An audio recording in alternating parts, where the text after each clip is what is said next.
नमस्कार दोस्तों, स्वागत है आप सभी लोगों का अपने YouTube चैनल में। आज के इस वीडियो में हम देखने वाले हैं 2021 का सेट नंबर 1। तो चलिए दोस्तों स्टार्ट करते हैं हम आज का पहला क्वेश्चन। जल में घुलनशील विटामिन है। Option number A vitamin D, B दिया गया है विटामिन सी दिया गया है विटामिन ए और डी दिया गया है विटामिन के। तो आपको पता होगा दोस्तों कि विटामिन दो प्रकार की होती हैं। एक जो होती है वो जल में घुलनशील होती है और दूसरी जो होती है वो वसा में घुलनशील होती है। जल में घुलनशील दो होती हैं, बी और सी, जबकि वसा में घुलनशील विटामिन 4 होती हैं, ए डी ई के। वसा में घुलनशील विटामिन को हम जो है एडक के नाम से भी याद कर सकते हैं। तो इस क्वेश्चन का सही आंसर क्या हो जाएगा? इस क्वेश्चन का सही आंसर हो जाएगा विटामिन सी। क्या हो जाएगा? Vitamin C. ठीक है, मतलब answer number B. Next question दिया गया है बोमेन संपुट किसका भाग होता है? पहला दिया गया है उदर का, दूसरा दिया गया है यकृत का, तीसरा ऑप्शन दिया गया है अग्न्याशय का, चौथा दिया गया है फिर यकृत का। तो अगर आपने सही से पढ़ा होगा तो आपने पढ़ा होगा कि बोमेन संपुट जो है वो वृक्क का भाग होता है। किसका भाग होता है? वृक्क का भाग होता है। चूंकि यहाँ पर दोस्तों यकृत 2 बार दिया गया है तो यहीं पर आप किसी भी ऑप्शन में वृक्क कर सकते हैं। मतलब इस क्वेश्चन के विकल्प जो है वो गलत दिए गए हैं। तो आप याद रखिएगा कि बोमेन संपुट किसका होता है? वृक्क। अगर वृक्क ना हो तो वृक्क नलिका बिल्कुल सही हो जाएगा। क्या हो जाएगा? वृक्क नलिका। ठीक है, अगर हम तीसरे क्वेश्चन की तरफ चलते हैं। आवृतबीजी क्या दिया गया है? आवृतबीजी पौधों में नर जनन अंग होते हैं। आपने पढ़ा होगा पुष्प की संरचना में, तो वहां पर आपको बताया गया था कि नर भाग क्या होता है और मादा भाग क्या होता है। नर भाग को हम पुमंग कहते थे और मादा भाग को हम क्या कहते थे? जायांग कहते थे। तो देखिए क्या यहाँ पर दिया गया है, तो यहाँ पर नर जनन अंग की बात कर रहा है, तो नर जनन अंग का सही ऑप्शन क्या हो जाएगा? पुमंग हो जाएगा। नेक्स्ट क्वेश्चन की तरफ चलते हैं। मूत्र निर्माण होता है। मूत्र का निर्माण कहाँ होता है? पता होगा आपको। पहला दिया गया है वृक्क में, दूसरा दिया गया है यकृत में, तीसरा दिया गया है प्लीहा में, चौथा दिया गया ऑप्शन हृदय में। तो आपने पढ़ा है, बिल्कुल पढ़ा होगा कि मूत्र का निर्माण किसके द्वारा होता है, किस में होता है? तो किडनी में होता है, यानी वृक्क में होता है। तो इस क्वेश्चन का सही आंसर हो जाएगा वृक्क में। ठीक है, नेक्स्ट क्वेश्चन की तरफ चलते हैं कि लार में कौन सा एंजाइम पाया जाता है। तो लार में आपको पता होगा कि 3 एंजाइम पाए जाते हैं। पहला एंजाइम होता है कौन सा? टाइलिन, दूसरा होता है लाइसोजाइम और तीसरा होता है एमाइलेज। तो इस क्वेश्चन का सही आंसर हो जाएगा एमाइलेज। चलिए बढ़ते हैं नेक्स्ट क्वेश्चन की तरफ। अगला क्वेश्चन दिया गया है एक पुष्प के स्त्री केसर के मध्य भाग को क्या कहते हैं। क्वेश्चन बहुत ही अच्छा है।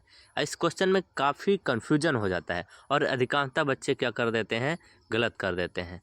आपने जो है इस तरीके से कुछ फिगर बनाया होगा। ठीक है, अब यहाँ पर हम देखते हैं पहला भाग ऊपर क्या होता है? वर्तिकाग्र होता है। क्या होता है? वर्तिकाग्र होता है। फिर सेकंड का भाग क्या होता है? वर्तिका होता है, जिसको हम स्टाइल कहते हैं। थर्ड भाग क्या होता है? अंडाशय यानी ओवरी कहलाता है। तो पूछा जा रहा है कि स्त्री केसर के मध्य का भाग क्या कहलाता है? तो मध्य का भाग क्या कहलाता है? स्टाइल यानी वर्तिका कहलाता है। तो इस क्वेश्चन का सही आंसर क्या हो जाएगा? वर्तिका, यानी ऑप्शन नंबर बी। ठीक है, अगले क्वेश्चन की तरफ हम चलते हैं कि F2 पीढ़ी में 3:1 प्राप्त होता है। ये तो हमने पहले ही पढ़ा था, मेंडल के दूसरे नियम में पढ़ा था, हमने देखा था। और मेंडल का दूसरा नियम किस पर आधारित था? तो एक संकर संकर पर। आपको बता दिया जाए दोस्तों कि मेंडल ने टोटल 3 नियम दिए थे, जिसमें पहला था प्रभाविता का नियम, दूसरा था पृथक्करण का नियम, तीसरा नियम था स्वतंत्र अभ्यूहन का नियम। तो इसमें जो है पहला और दूसरा नियम इनका जो था वो एक संकर संकरण पर आधारित था, जबकि तीसरा नियम जो था वो द्विसंकर संकरण पर आधारित था। तो इसमें जो है एक संकर क्रास में जो है 3:1 प्राप्त होता है। तो इस क्वेश्चन का सही आंसर क्या हो जाएगा? ऑप्शन नंबर ए।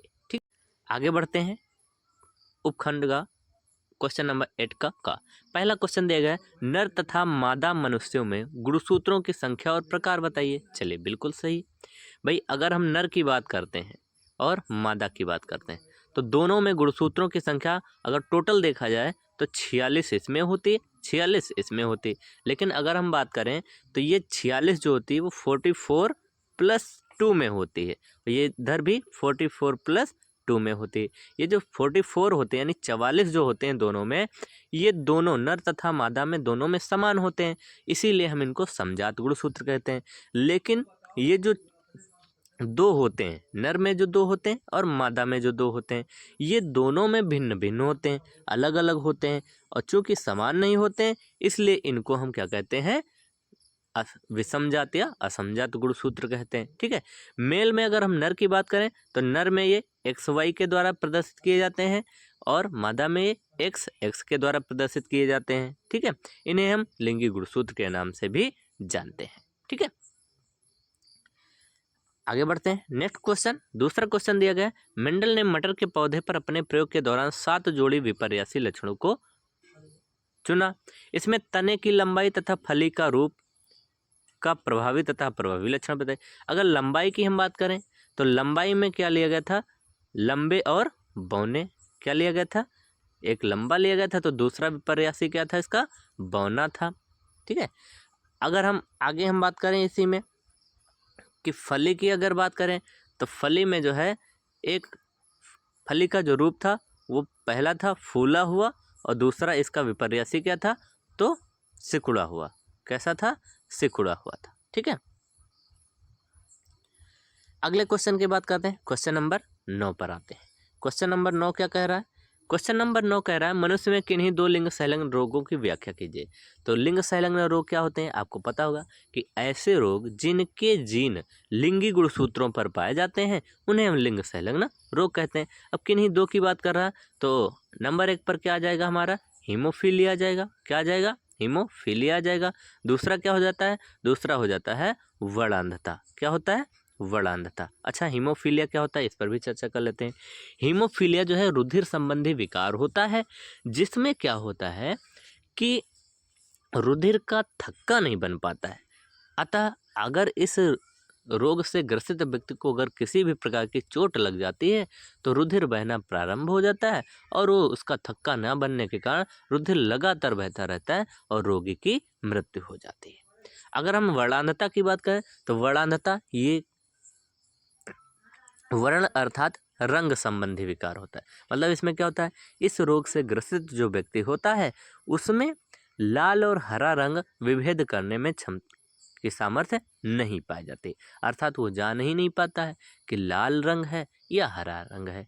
अच्छा, यही रीजन होता है कि इस रोग से ग्रसित व्यक्तियों को रेलवे में जॉब नहीं दी जाती। क्यों, क्योंकि पता चल रहा होगा ट्रेन आ रही है, दिखाना होगा लाल और वो दिखा देगा हरा। क्यों, क्योंकि उसमें ये जान ही नहीं पाता है।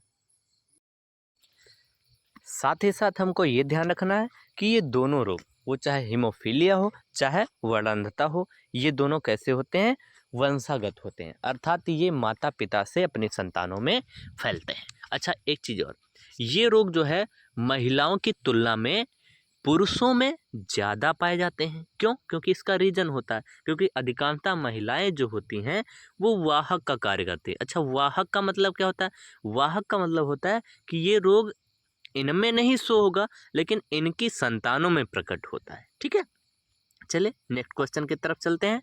अगला क्वेश्चन हमारा दिया गया है कि निम्नलिखित पर टिप्पणी लिखिए। क्वेश्चन नंबर 10, निम्नलिखित पर टिप्पणी लिखिए। चलिए देखते हैं। तो पहला दिया गया है यकृत के कार्य। अच्छा, अगर हम यकृत के बारे में बात करें तो यकृत हमारे शरीर की सबसे बड़ी ग्रंथि होती है। क्या होती है, सबसे बड़ी ग्रंथि होती है। अच्छा, इसके कार्य क्या है, तो अगर हम कार्य के बारे में बात करते हैं तो पहला कार्य क्या होता है, ये हिपैरिन का स्राव करता है। क्या करता है, हिपैरिन का स्राव करता है। अच्छा, भ्रूणावस्था में दूसरा कार्य क्या हो जाए, भ्रूणावस्था में ये आरबीसी का निर्माण करता है। क्या करता है, भ्रूणावस्था में ये आरबीसी का निर्माण करता है। अच्छा, अगला कार्य क्या है, तीसरे कार्य की अगर हम बात करें तो यूरिया का संश्लेषण करता है। क्या करता है, यूरिया का संश्लेषण करता है। अगले अगर पॉइंट की हम बात करें तो सभी को पता है किसके द्वारा, प्रतिस्कंदक पदार्थ हिपैरिन का स्राव होता है, तो पता ही हो गया, पहले पॉइंट में ही हमने बता दिया था। अगले पॉइंट की अगर हम बात करें तो ये यकृत की कोशिकाएं क्या करती हैं, आवश्यकता से अधिक भोजन को, या हम भोजन जो होता है भाई हमारे शरीर में ग्लूकोज के रूप में पाया जाता है, तो हम ऐसे भी कह सकते हैं कि आवश्यकता से अधिक ग्लूकोज को ये ग्लाइकोजन के रूप में संचित कर लेती हैं। ठीक है, अगले क्वेश्चन की तरफ बढ़ते हैं। अगला क्वेश्चन क्या है हमारा, नेक्स्ट क्वेश्चन दिया गया वसा में घुलनशील विटामिन। अभी मैंने पहले भी बात की थी, वसा में घुलनशील विटामिन कौन कौन सी होती हैं, तो 4 होती हैं, ए, डी, ई और के। चलिए देखते हैं। विटामिन ए की कमी से कौन सा रोग होता है, सभी को पता है, रतौंधी रोग होता है। कौन सा रोग होता है, रतौंधी रोग हो जाता है। डी की कमी से कौन सा होता है, रिकेट्स यानी सूखा रोग। कौन सा रोग होता है, रिकेट्स यानी सूखा रोग हो जाता है। विटामिन ई की कमी से क्या होता है, लैंगिक क्षमता में कमी हो जाती है, या हम बांझपन भी कह सकते हैं। विटामिन के की कमी से क्या होता है, रुधिर संबंधी विकार यानी हेमारेज, या जिसे हम हीमोफीलिया भी कह सकते हैं। चलिए नेक्स्ट क्वेश्चन की तरफ बढ़ते हैं। अगला क्वेश्चन दिया गया है हमारा, क्वेश्चन नंबर 11 दिया गया है, अग्न्याशय द्वारा स्रावित होने वाले विभिन्न विकरों के कार्य समझाइए, मधुमेह बीमारी पर टिप्पणी भी लिखिए। तो अग्न्याशय के बारे में, अगर हम अग्न्याशय के बारे में देखते हैं तो अग्न्याशय एक ऐसी ग्रंथि होती है जिसमें अंतःस्रावी तथा बहिस्रावी दोनों प्रकार की ग्रंथियां पाई जाती हैं।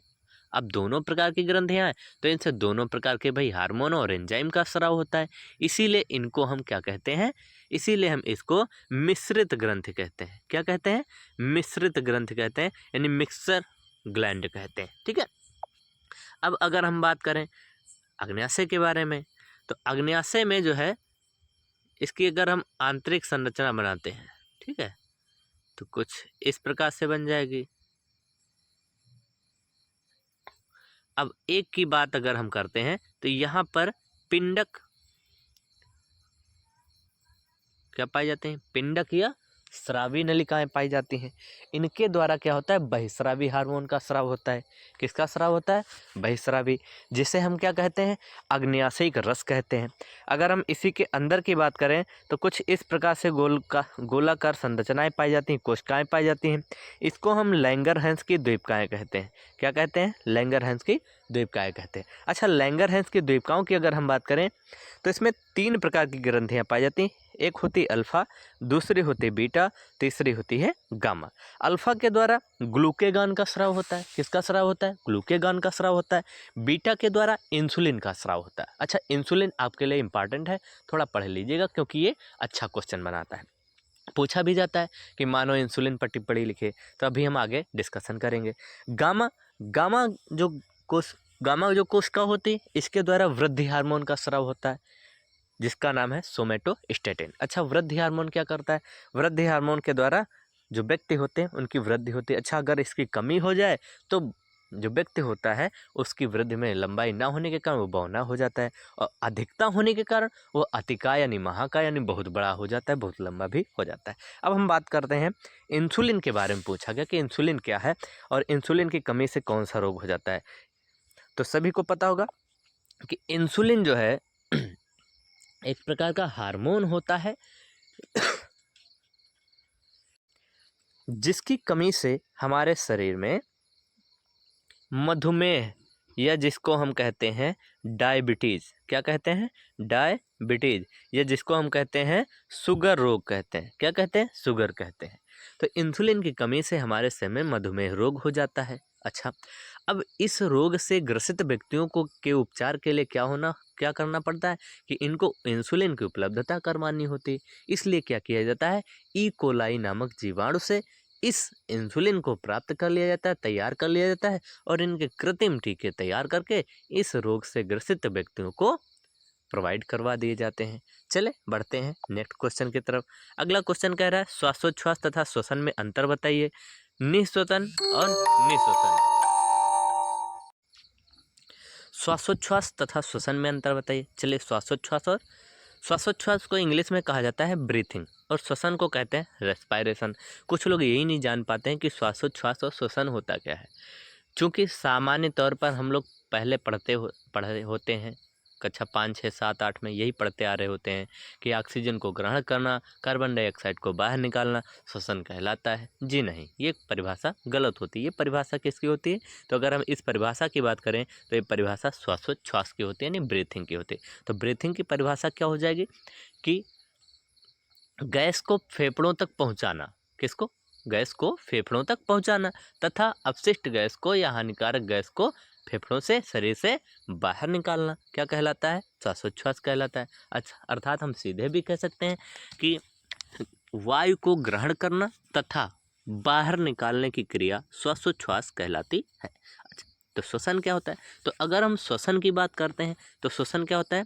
तो श्वसन होता है कि भोज्य पदार्थों के जैव रासायनिक ऑक्सीकरण को क्या कहते हैं? भोज्य पदार्थों के जैव रासायनिक ऑक्सीकरण को श्वसन कहते हैं। अच्छा, एक चीज, श्वसन जो होता है वो शरीर के अंदर होता है, जबकि श्वासोच्छ्वास की क्रिया शरीर के बाहर होती है।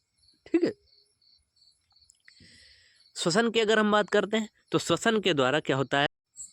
श्वसन के द्वारा क्या होता है? हमें ऊर्जा मिलती है। क्या मिलती है? हमें ऊर्जा मिलती है। कितनी मिलती है? तो 673 किलो कैलोरी मिलती है, जबकि श्वासोच्छ्वास के द्वारा हमें किसी भी प्रकार की कोई भी ऊर्जा नहीं मिलती है। ठीक है, चलिए हम आगे बढ़ते हैं। आगे दिए गए निःश्वसन और निःश्वसन में क्या अंतर होता है? बहुत ज़बरदस्त क्वेश्चन है। एक है निःश्वसन, बस थोड़ा समझना है, और दूसरा है निःश्वसन। अच्छा, देखा जाए तो ये है क्या? तो ये दोनों प्रकार होते हैं किसके? श्वासोच्छ्वास के प्रकार होते हैं। तो निःश्वसन और निःश्वसन में क्या अंतर होता है? चले देख। तो नि माने होता है, यहाँ से ध्यान रखेंगे हम, नि माने होता है ले जाना। क्या होता है? नि मीन्स ले जाना। और निह माने क्या होता है? निर्गच्छत, याद रखेंगे, यानी बाहर निकालना। अच्छा, तो निःश्वसन में क्या होता है? निःश्वसन में क्या होता है कि इसमें हम वायु को अंदर ले जाते हैं। कहाँ ले जाते हैं? तो फेफड़ों में ले जाते हैं। निःश्वसन में क्या होता है? निःश्वसन में क्या होता है कि फेफड़ों से वायु को शरीर से बाहर निकाला जाता है। अगर आपको इतना याद रहता है तो इस परिभाषा में कभी आप कन्फ्यूज नहीं होंगे। अच्छा, ये दोनों प्रकार किसके होते हैं? ये दोनों प्रकार श्वासोच्छ्वास के होते हैं। तो आशा करता हूँ आपको वीडियो बहुत अच्छा लगा होगा, आपको समझ में आया होगा। अगर आपको वीडियो अच्छा लगा है तो please like, share, comment and subscribe to our YouTube channel. Thanks for watching me.